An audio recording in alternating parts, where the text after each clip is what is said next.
on, guys? It's a crispy January morning out, and I'm out with our dogs because I just finished walking all the other dogs that were in for boarding today. And in my hand there you can see I've got some training treats, some food rewards. So I thought I'd talk a little bit today about the use of food in dog training. Okay, so first let's talk about sort of the spectrum of food use, and what I mean by that is like who uses food, and then we'll talk about possibilities for the uses of food in training. So it is a spectrum out there, and what I mean by that is you have one end of the spectrum where you've got owners and trainers that use food for everything. They use lots of food, okay? Then somewhere in the middle you've got owners and trainers that use food for some things, don't want to use food for other things, or the plan is to wean the food off throughout the training. And then on the other end of the spectrum, you've got really staunch no food trainers or owners, and these are people that believe that use of food at all in training can create problems. I am somewhere in the middle. If you've watched my videos, you know that I do reward our dogs with food rewards, with treats. I also used treats to teach certain behaviors like down. I use it as a lure, okay? So it just depends on where you sit on that spectrum as to how you feel food should be used, but there's no right or wrong answer necessarily. These are opinions. So uses of food, well, as a lure perhaps, and when I say as a lure, that means we're using it to shape a behavior. So we're using it to teach a sit command, or to teach down, or to guide the dog into a position such as heel, okay? If you're using it as a lure, then the plan is once the dog has that behavior mastered, we're going to wean off of that lure. We're going to get rid of that lure. They won't require it anymore. Another use could be counter conditioning. So counter conditioning just really means my dog doesn't like something. I would like my dog to like something or dislike something less. So I pair that thing with food in hopes to get more compliance or a better result. An example could be grooming. So our dogs get a treat for every paw when they let me groom their nails. Keeps them very happy. When I get the grooming tools out, they're very excited about that. Some people just like to just give treats to their pets because they're cute. So they just like to keep lots of treats around, and they just hand them over whenever the dog's being cute, okay? Lots of uses really of food, but essentially it's a reward, it's a lure, or it's just something you want to do because your dog is cute. All right, let me make another point that, well, some people might agree with, some people might disagree with, and I'll give you my reasons. So, our dogs over there are only allowed to receive food rewards from people that are regularly interacting with them, and generally that just means immediate family, my wife and I being the most.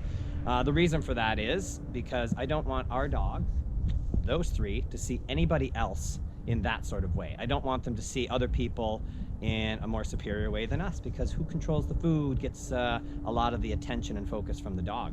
I've heard a lot of owners tell me, oh, you know, my dog walks really well, but there's, you know, a sweet old man in the neighborhood. He always walks around with dog biscuits in his pockets for the dogs, and when the dogs see him, I can barely control them. Well, that's what I'm talking about. This man now holds sway over these people's dogs because he's given them food rewards. Sometimes I'm at the pet store and the clerk says, hey, can I give your dog a treat? And I say, no, I'm sorry, but you can give me a treat to give to my dog. I might get a funny look, but I want my dogs to see my wife and I as the greatest people on the earth, and whoever holds the food becomes one of the greatest people on the earth to your dog. Okay, so there's another little point that you might consider, just restricting who gives your dog food. Anybody can pet my dogs if they ask, but they can't give food, only for the special people in their life. Good job, you three. There you go. Get that through your little muzzle there, Penny. There you go, little pea. Now, they just did a 3-minute sit stay while I was across the street making the video. So that, to me, that deserves a food reward. But I don't just hand them out. So to give you an idea, when I take the dogs for a training walk, I might put like 3, maybe 4 treats maximum for each dog in my pocket. So I need to be more selective about what I reward for. But as you see, I'm still using a randomized system of reward. In fact, if you randomize your rewards, don't give a food reward every time, the food rewards start to mean more to the dogs because they get them only once in a while. Okay? It'll make your dog a little bit more motivated to work for the treat because they're not sure when it's going to come. Same reason that everybody goes to the casino and pulls that lever over and over. Okay, so talked about some of the ways that food gets used, some of the positive benefits. Let's talk about some reasons why food might be a problem. Now, somebody might say, how could food be a problem in dog training, right? Well, let's talk about some issues with food in training. So number one, this should be the most obvious. If you overuse food in training, you're going to have a fat dog. It's that simple, okay? You can't keep ramming treats down the dog's throat for everything they do and then expect that they're gonna have a nice, healthy weight. And if I'm being quite honest, I see a lot of overweight dogs, lots of overweight dogs out there. They shouldn't look like a barrel on legs, okay guys? Like these guys, nice, healthy weight, and that's where we wanna stay, okay?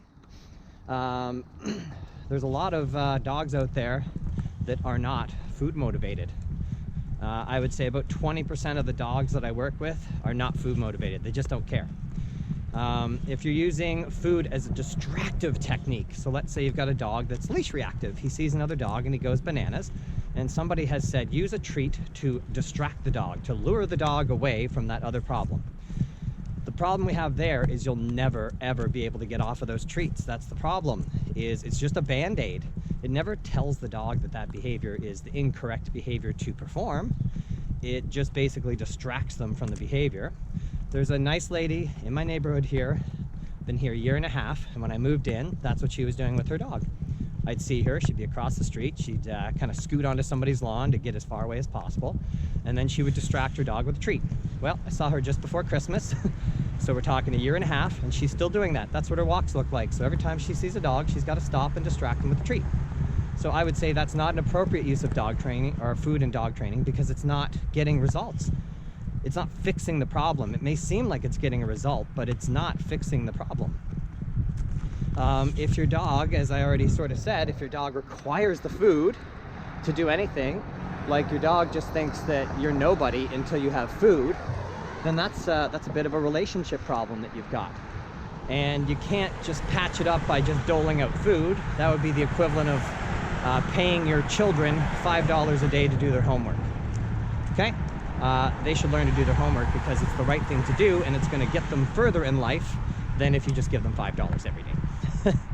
Okay, so there's just a few issues with food in training. Also, some dogs are so food driven that as soon as you get food out, they're incapable of focusing on training. They're just bananas, and the food actually makes things worse in training because they can't focus. Now, don't get me wrong, I use lots of positive reinforcement with the dogs that I work with, okay? But a misconception, again, is that positive reinforcement, oh, you mean treats? No, I mean positive reinforcement. And that could range from anything from a verbal praise, good job, guys, physical praise, petting your dog, scratching their ears, giving them a little belly rub. Could be a toy as a reward, could be a game like playing tug as a reward. Lots of ways to reward and add positive reinforcement into your training without necessarily having it to be food all the time. Okay, so there's a little discussion on food use in dog training, and maybe that makes you think about how you're using food with your dog. All right, but my arm's getting tired and my hand's getting cold and I got to get back to the walk. So I'll see you later.